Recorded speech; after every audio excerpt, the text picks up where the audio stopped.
Hi guys, কেমন আছেন? এই যে আমি বেগুনি ভাজলাম আর হচ্ছে এখানে বুনা সেমাই রান্না করলাম।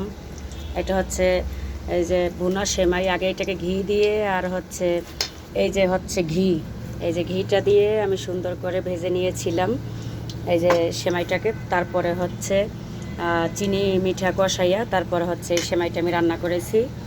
বাদাম কিশমিশ তারপর তিল ভেজে দিয়েছি এটার ভিতরে, কিন্তু খেতে খুব সুস্বাদু হয়। এটা ঈদে স্পেশাল ছিল, তবে ঈদে বানাইতে পারিনি, তাই এখন বানিয়েছি। এটা হচ্ছে আমার ভুনা সেমাই, এটা লম্বা যে একটা সেমাই থাকে ওইটা দিয়ে আমি এটা বানিয়েছি।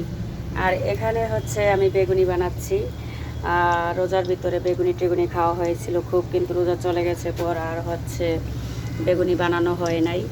তো আজকে আবার এই যে বেগুনি বানালাম, খুব খেতে মন চাইছিল।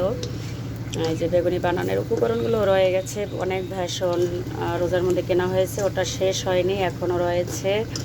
তাই ভাবলাম বেগুন কিনে নিয়ে আসি। এই যে বেগুনিও বানাচ্ছি এদিকে, আর এদিকে সেমাইও বানাচ্ছি, সে ভুনা সেমাই। এই যে এটা হচ্ছে আমার আজকের রেসিপি। কেমন লাগলো সবাই কমেন্টে বলবেন। এই যে